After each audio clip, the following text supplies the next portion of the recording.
Hey y'all, Michelle Raza here with the Finding Yourself Book Club. And I just want to say thank you to everyone who submitted and the lucky winner of the tote bag giveaway. If you are interested in purchasing one, they are for sale on our site, so you can go ahead and check that out. We're at www.findingyourselfsatx.com. We did have quite a few purchases this week, so we're running a little low in inventory. But hopefully you can get yours before they run out, and then I will order more, so don't worry about that. Please do check out our website, and once you're there, sorry, I already said it, but www.findingyourselfsatx.com.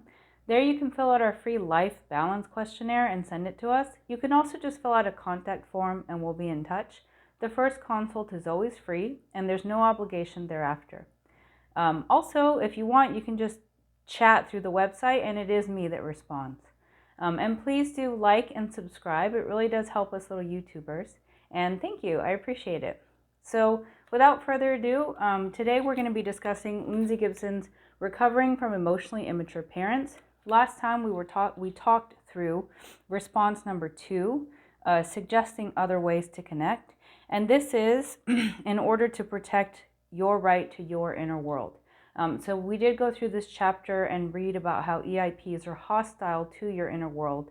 Sometimes it's maliciousness, and sometimes it's just human nature in the sense that they're too self-centered to be interested in your own person or your own being. So, okay, so today we will move on to response number 3. Use questions to block their disrespect. As Samantha demonstrated, using questions is a good way of letting disrespectful EIPs know that you won't participate in the banter of being teased. It interrupts old patterns and turns the attention back on them. By questioning put-downs in a matter-of-fact, not challenging tone, it makes the EIP's behavior stand out. Possible responses to teasing are, "Now, what exactly are you saying? Could you tell me what you mean? I'm not sure I understand. Could you say that in another way?" These questions should not be asked sarcastically, but calmly with genuine curiosity. Take a moment to practice saying these same 3 sentences in both hostile and curious tones to feel the difference. Now, let me pause here for a second, because I personally have studied all of this stuff and then get into a situation where I'm with an EIP, and sometimes you can't help but react. So if you take these questions and you practice and you practice and you get ready and then you go and you blow it, it's okay. And especially if it's the first time you're trying to respond in this way instead of reacting, just be gentle with yourself, because all of this stuff is so easy in theory when we're talking about it, and calmly here, you and me, we're reading the book together. But in actuality, it's really, really hard not to react. I once had someone tell me, and it was so enlightening, when he said, "Well, of course your family knows how to push your buttons. They're the ones who helped sew them on." And so there's nobody like your family who knows how to get under your skin like that. These questions show you heard the mocking subtext, but you're not going along with it. You're letting them know that if they are intending to put you down, they'll have to spell it out. You're not agreeing to read between the lines. When exposed in this way, the EIPs will often downplay their attacks by saying they're just joking or fooling around. To this, you could say, I guess that seemed funny to you, but it didn't feel very good." Or, "Okay, I'll think about that. Maybe you didn't intend to make me feel bad." Whatever you say, you are clarifying their behavior instead of emotionally reacting. When you respond with neutral honesty and curiosity to a hostile swipe, there is no place for the interaction to go. Be ready to actively change topics after the awkward silence. It will make both you and them feel better. uncomfortable moments are a positive sign that old patterns have been interrupted. So I do want to mention one thing she talked about here, curiosity. I think I've talked about it before, and as I said, so Dr. Gibson doesn't pay me a dime. Dr. Brewer, he has a program called Unwinding Anxiety. He also doesn't pay me a dime, but they're just really, it's a really good program.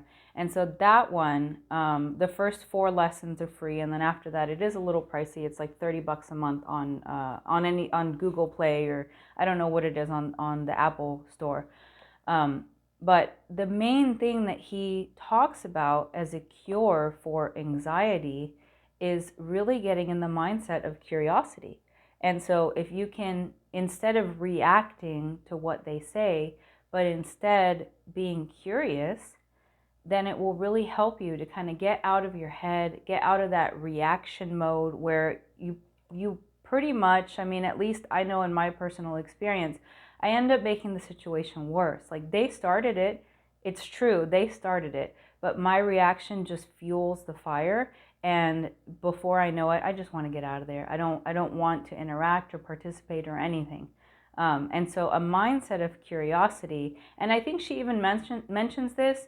It might have been in the previous book when she says, maybe think about how long did they go on this time, or the type of thing where you, instead of reacting to their behavior, you're kind of just getting in a different mindset. But these questions, like she said, they're going to make a pretty uncomfortable silence. And so the first couple of times it may be, so the first time maybe you'll fail, right? Try again. And then the next few times, maybe you just use that excuse after that point. After that uncomfortable silence, maybe that's when you say, okay, oh, I'm beat, I'm ready to go. And it is what it is. I mean, your other alternative is to cut these people out of your life. And for many of us who are here studying this stuff, that's not a viable alternative, because we love our families and we don't want to cut them out of our lives. And many people think erroneously that, oh, well, I can just teach them or fix them. No, you can't. I wish you could, I wish I could, but you can't. So unless they take it upon themselves to learn more emotional intelligence, you really can't. And so all you can do is just learn these tips and tricks. Of course, periodically try to engage with them in a real way, or have real conflict resolution like we discussed in the Gottman series. But then after that, just use the tips that Gibson talks about and learn to have a more superficial relationship that can be amicable, but maybe not deep. So pretty heavy stuff, pretty sad, but at the same time, I'm proud of you for being on this journey. I don't know if anyone's told you that today, that they're proud of you, but I am proud of you, and I'm happy for all of your comments that you leave on all of these videos, all of the contact forms through the website. I love engaging with you guys and talking to you, so please keep it coming. Please do like and subscribe, and we'll see you soon on the next video when we talk about response number 4, deflecting instead of reacting. So more along the same themes. Y'all take care, have a good one, and we'll see you on Thursday. Bye-bye.